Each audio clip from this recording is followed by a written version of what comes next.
chegamos à nossa última palestra do dia. Vamos fechar com chave de ouro, né? Acho que um tema super relevante aqui para o evento, com um executivo de mercado também que tem muito a agregar. Eu só vou pedir para vocês, no final da palestra, a gente deixa um QR Code para vocês responderem a nossa pesquisa de satisfação e nos ajudar aí até a montar as próximas palestras de forma relevante aí para vocês, tá?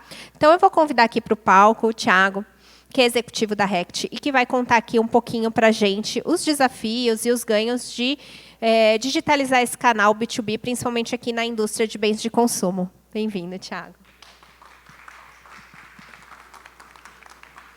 Boa tarde, meu nome é Thiago. Fui nascido e criado na Unilever, 10 anos de Unilever, e estou há 3 anos na Rect, trabalhando nessa solução. E eu quero contar um pouquinho para vocês de qual que é a história de Repos, como a gente mudou radicalmente o perfil do canal indireto da Rect por meio da digitalização. Só que essa também é uma história de como eu quase enlouqueci, né? Aqui, por muito menos, o Coringa ele ficou doido. E é uma história, basicamente, que ela passa por temas importantes de digitalização, que envolvem processos, envolve tecnologia, mas também envolve um elemento fundamental, que eu acho que ele é pouco falado nos processos de transformação digital, que é como você faz a gestão dos seus stakeholders. E aí eu quero citar uma frase de um filme que eu acho bastante bom para você assistir assim um dia que você quer ver algo leve, mas tem uma frase que ali, para mim, resume o processo da transformação digital.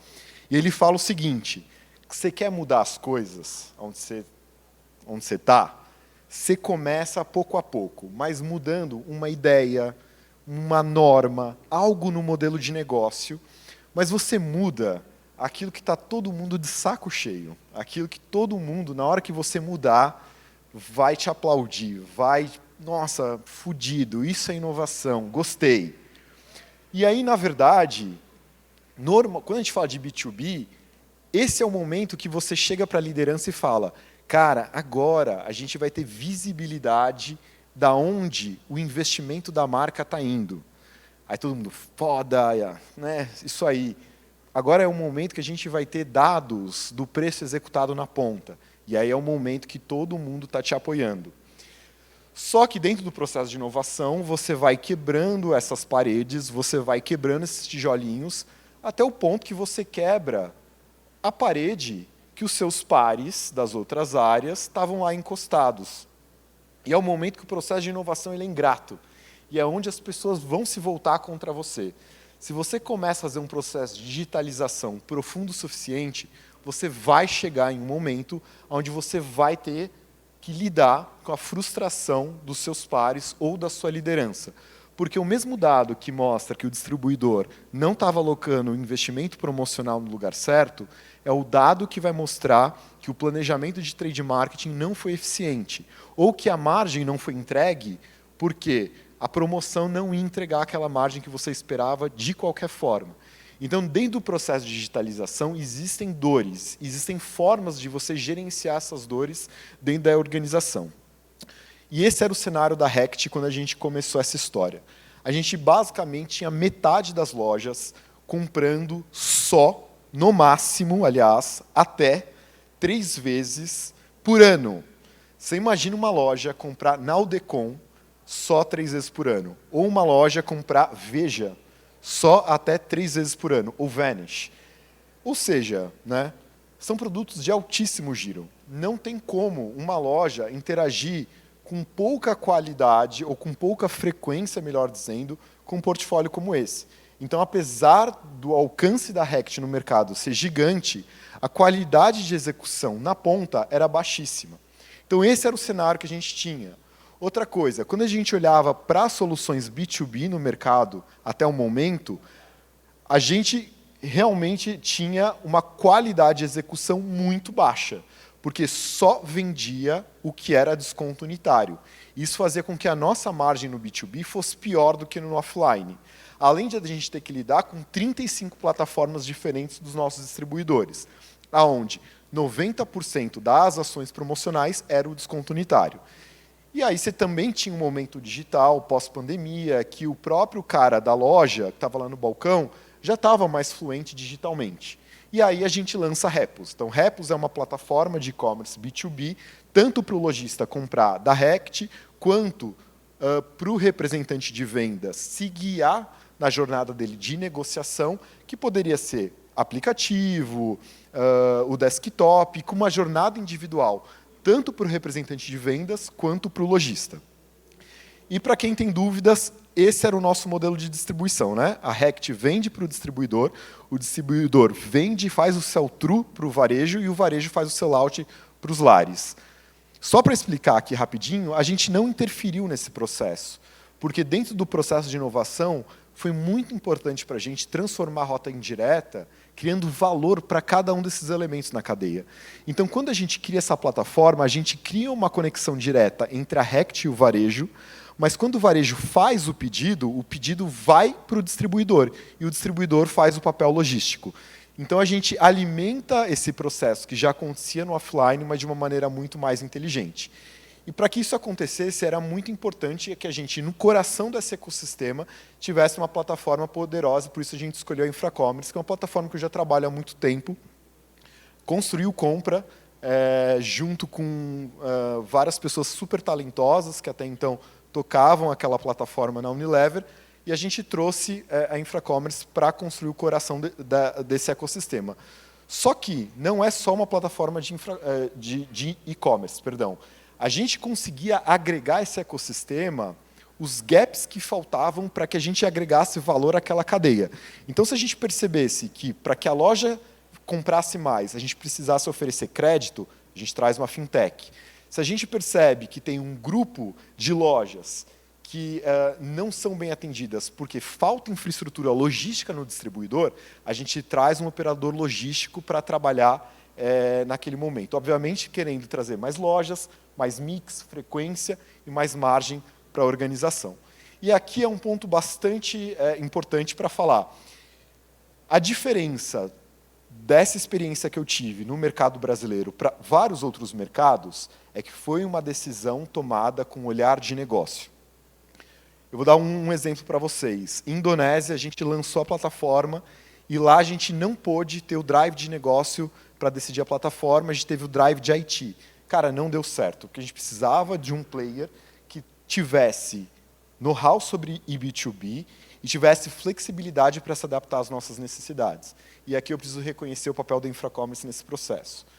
E quando a gente coloca essa plataforma no ar, a gente redefiniu, basicamente, como a gente avalia a promoção, como são os KPIs do varejo indireto, o nosso S&OP, a nossa conexão com um pequeno varejo, com dados acionáveis em tempo real. E aqui são os resultados que a gente obteve quando a gente lançou Repos. Dobramos o número de SKU por pedido. Dobramos, tá? Mais 25% marcas em cada um dos pedidos. Nosso ticket médio, mais de 230%. Top line, crescimento, uma taxa muito superior à média do canal. E aqui, voltando ao ponto do porquê o Coringa, por muito menos o Coringa ficou doido, a gente passou 1 ano e meio falando, porra, mas aí vocês investiram numa plataforma, está funcionando e tudo mais, mas o quanto você está canibalizando? Ou o quanto isso é incremental? E a gente precisou de basicamente de 18 meses até ter uma série temporal grande o suficiente para conseguir provar por dados estatísticos que uma ferramenta digital ela traz incrementalidade para dentro da operação. E aqui foram uma incrementalidade maravilhosa de 26%, e o que foi canibalizado com mais eficiência em termos de gross margin. Além disso, essa análise é bastante interessante. À medida que a loja compra a sua cesta através de repos, então, quanto mais ela compra, mais ela cresce. Então, lojas que compram mais de 75% da sua cesta em repos versus outros modelos, elas crescem 1,8 versus a média do canal. E lojas que não compram, elas estavam crescendo 0,7 abaixo da média do canal. Obviamente que depois de 2 anos é uma solução de bilhões em faturamento, não posso abrir mais detalhes do que isso. 2/3 hoje do canal indireto da Rect, mais de 2/3 do canal indireto da Rect é repos, e a gente tem parceiros como a Nivea, onde 100% da malha também está integrado em repos, então é um volume altíssimo de participação dessa solução também para parceiros como a Nivea, entre outras marcas. E aí, basicamente, quando a gente fala de construir um centro de excelência digital, ou quando a gente fala de transformar uma organização com ferramentas digitais, você vai sofrer, você vai tomar pedrada de todo mundo. Por quê? À medida que um profissional de digital ele entra dentro de uma organização para transformar, você fala, poxa, não conseguem falar minha língua. Ah, poxa, eu estou sofrendo essa oposição aqui, ou a reunião não está fluindo, porque a galera não entende o conceito. E a experiência que eu vivi com o case de Repos, eu posso dizer que não é sobre conhecimento, é sobre agenda, é sobre interesse. Porque o fato dos seus pares não terem as skills mostram uma insegurança dos teus pares de lidarem com aquele tema. E como ele está inseguro, ele sabe que ele vai perder influência à medida que você cresce. Logo, você está interferindo na agenda pessoal dele. Então, não é sobre conhecimento. Eu já entendi que, por mais que você faça 1000 reuniões para trazer conceito, mostrar o benefício, não é por aí que você vai conseguir fazer o processo de inovação. E tem um exercício que eu faço com o meu time ou com as pessoas que estão mais próximas de mim e que eu falo para todo mundo colocar os seus desafios numa matriz de engajamento, mais engajamento, menos engajamento e na horizontal, colaboração. Então, mais para um lado é conflito, para o outro lado eu estou falando de colaboração. E nesse primeiro quadrante, aonde eu tenho pouca colaboração, ou seja, conflito, e mais engajamento, aqui o teu problema é sobre estrutura formal de poder dentro da organização, nível hierárquico. Tá? Solução, basicamente, é você tratar a gestão de ego aqui. Aqui eu venho muito na minha cabeça quando a gente começou a fazer repos na Espanha. Na Espanha, o time estava avançando, o negócio estava acontecendo, do nada o negócio travou assim, azedou num grau. E aí eu fui entender o porquê. Eu fui olhar o plano da equipe de e-commerce, e aí, só para esclarecer, hoje não existe mais uma equipe de e-commerce e uma equipe de vendas na Rect. A gente é uma estrutura só. Naquele momento ainda existia. E aí a equipe de e-commerce trouxe o case para dentro da organização, aonde o reconhecimento de vendas e o P&L estava em e-commerce, não em vendas. É óbvio que esses caras iam jogar água no chope. Não tem como. Você vai tirar vendas do diretor de vendas ali, não ia funcionar. Então, nesses casos, onde você tem um alto engajamento, a pessoa vai entrar na reunião para gerar conflito. Você tem que entender se a melhor solução para você não é abrir mão desse reconhecimento de vendas e você alocar o P&L ou o budget, ou o que você tiver que alocar, no lugar certo, para você evitar conflitos com hierarquia dentro da organização. O segundo ponto, eu estou falando do cara que não engaja com você e ele também não colabora. Aqui ele quer te fazer de café com leite. A estratégia de quem você está lidando aqui é escancarar a tua irrelevância na organização. Basicamente, eu vivi isso aqui no Brasil, aonde eu passei 18 meses do projeto sem conseguir fazer nenhuma reunião com a liderança do canal indireto. A minha sorte, eu era macaco velho de canal, go-to-market, e eu conseguia tocar o projeto sem o conhecimento da liderança do canal indireto. Estou falando aqui de middle management, não da alta liderança da Rect. Tá? A alta liderança da Rect aqui no Brasil foi maravilhosa. O negócio só mudou porque, aquela luz que acontece no teu caminho, a pessoa saiu e entrou no lugar um amigo meu de infância. Então eu conhecia toda a agenda desse cara e eu consegui avançar. Mas, basicamente, quando você está nesse quadrante de relevância, a única forma de você mover a agenda de inovação é você fazendo gestão da agenda pessoal do teu par ou com quem você tem que lidar ali. E aí, a gente fala de quem está ali na colaboração e pouco engajamento. Sabe aquela pessoa que você entra na reunião, ela entra em poucas reuniões, né? Mas ela é tão para cima, tão boa gente, você fala um negócio, ela faz um build em cima da tua ideia. Você quer matar. Você se estrutura, você fala, aí fica parecendo que a ideia é da pessoa. Ou quando a pessoa ela vem e fica te demandando. Então não dá para você mostrar tal dado? Sabe? E exatamente nesses casos aonde a gente perde e a gente, como profissional que está fazendo a transformação digital, a gente morre. Porque nos outros casos, o conflito ele é mais claro. Aqui o conflito não é claro, e é aqui onde a gente perde a cabeça. E é aqui onde a gente atravessa, aqui onde a gente é mais agressivo, é aqui onde a gente dá a resposta torta. E aí é nesse cenário que a gente perde a credibilidade como alguém que consegue construir pontes, para até então a gente chegar no quadrante de engajamento e colaboração. Eu falo para o time o seguinte, vê o que é egotrip, vê onde é o café com leite eu chamo de bom coração esse quadrante aqui. E quando você consegue colocar os teus stakeholders e você entende a natureza do comportamento e de como você vai endereçar esses comportamentos, é onde você consegue mover a organização e alinhar as prioridades da organização. E aqui é um ponto que eu acho que faz muito sentido para quem está fazendo transformação digital, que é entender que o papel para dar segurança para a organização, de ter a interlocução correta com você, é teu. O que eu quero dizer com isso? Dentro do mercado digital, por muito tempo, a gente se posicionou mais ou menos como o Elon Musk se posiciona. A gente quer falar com termos que ninguém conhece, a gente quer mostrar uma expertise e, de novo, fomentando uma insegurança dos pares. A gente tem que criar um ambiente onde as pessoas consigam conversar de negócio com a gente. E só aí a gente move a agenda. E na Rect foi muito isso. Tá? Dependendo do mercado, a gente viveu ou todos esses desafios, ou com uma pessoa muito chave, um desafio específico. E voltando para o case do Brasil, a gente conseguiu entrar num consenso que a maior prioridade que a gente tinha para o indireto no Brasil era a lucratividade. Na hora que a gente chegou para a liderança do Brasil e falou assim, cara, Repos é fantástico, a gente vai dobrar a distribuição numérica.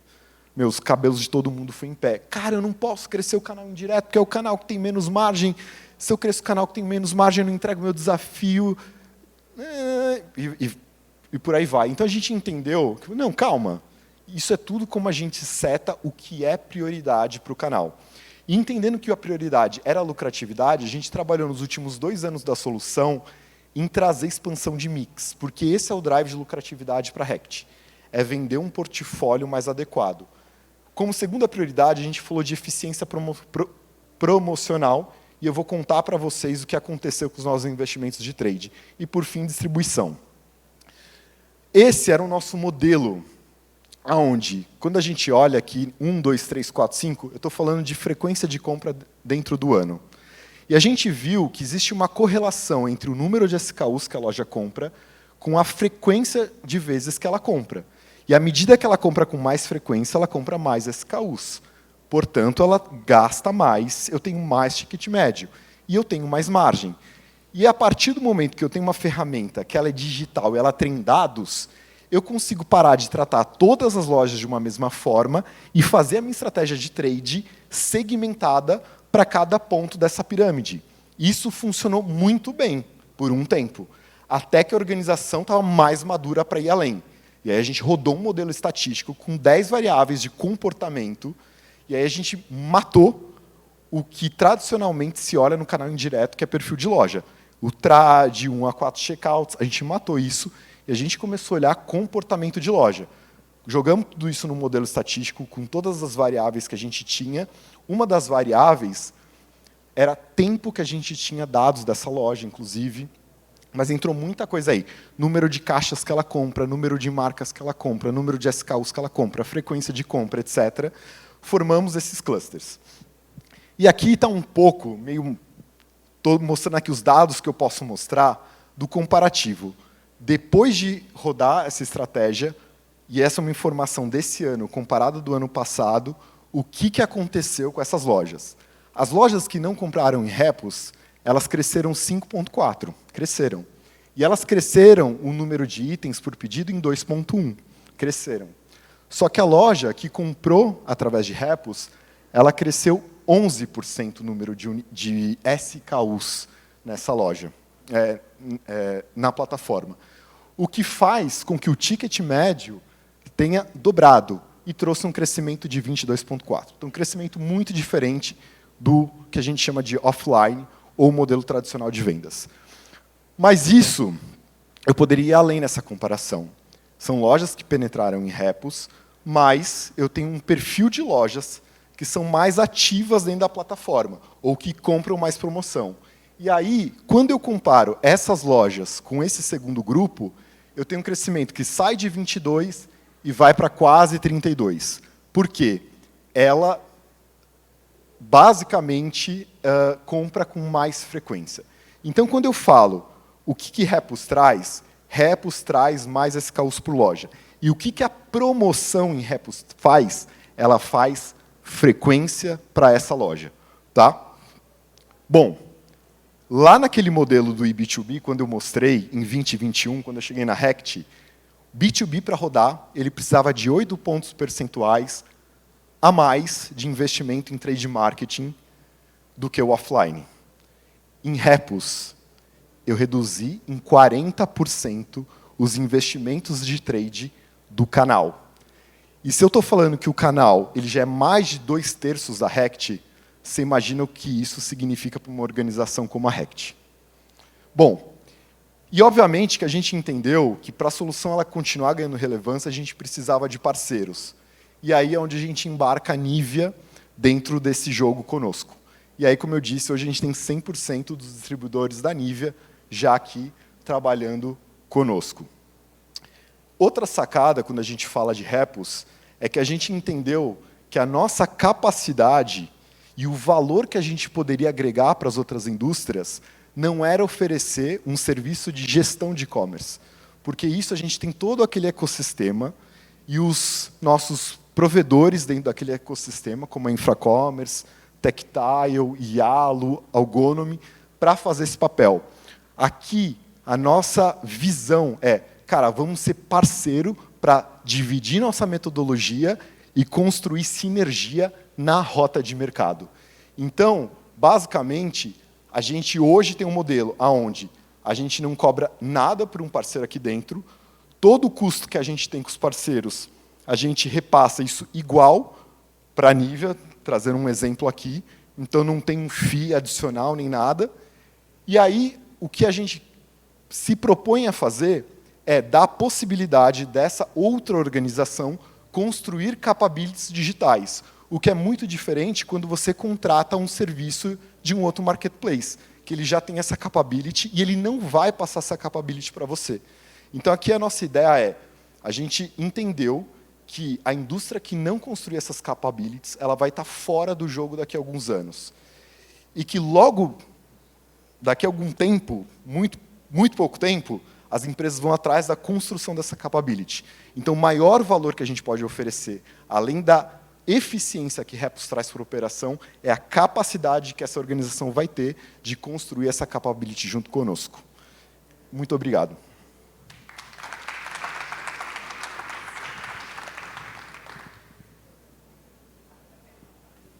Pessoal, então me autorizaram aqui, abrindo para perguntas. Se alguém tiver alguma pergunta, estou à disposição.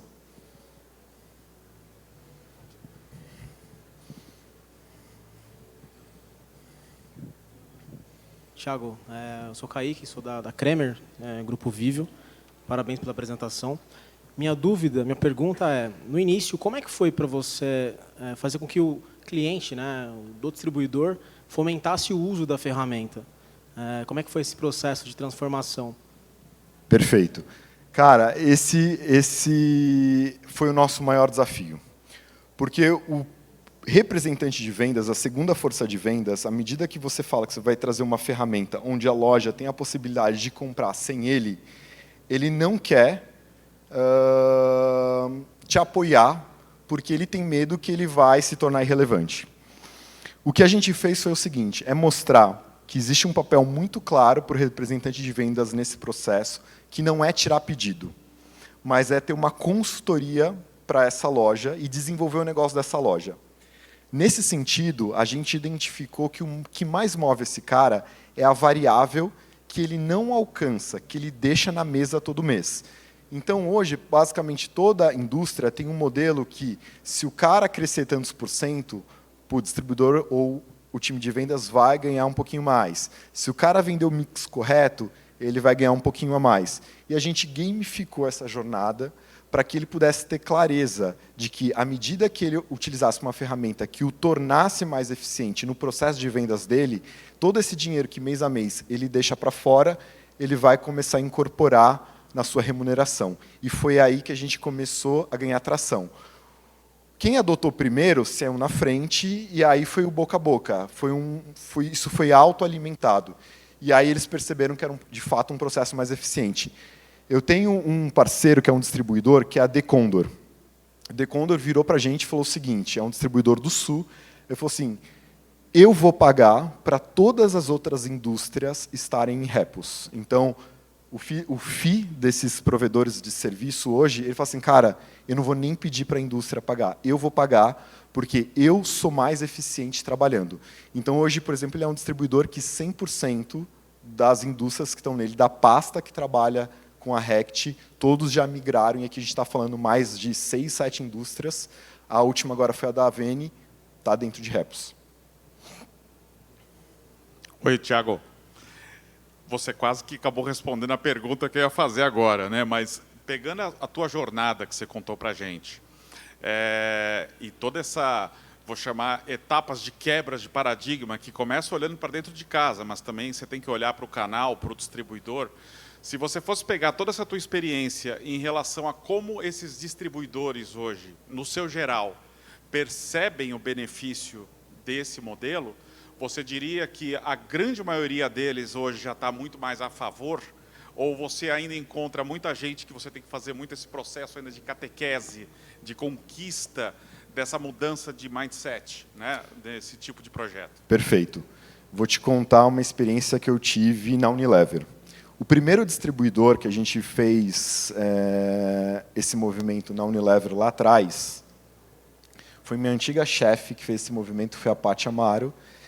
E ela conta que o distribuidor virou para ela depois de um tempo e falou o seguinte, eu só fiz que era para não ter dor de cabeça. E depois que eu fiz, meu negócio deu certo. Então, quando a gente começou Repos, já existia uma reputação no mercado, mais ou menos, que o negócio funcionava. Hoje, eu te digo que as barreiras são muito baixas. Mas isso é muito interessante, porque quando a gente vai para outros mercados, é aquela mesma jornada que a gente teve lá atrás, aqui no Brasil, quando outras indústrias começaram a fazer seus B2Bs.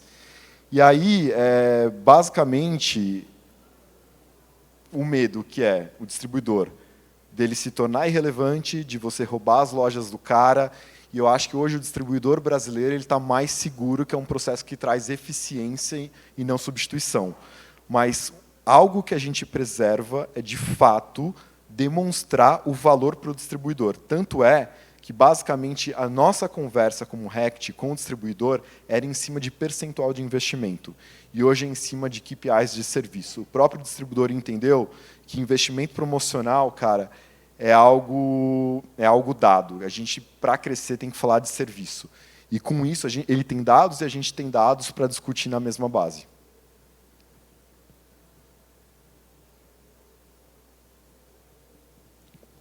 É isso? Obrigado, gente.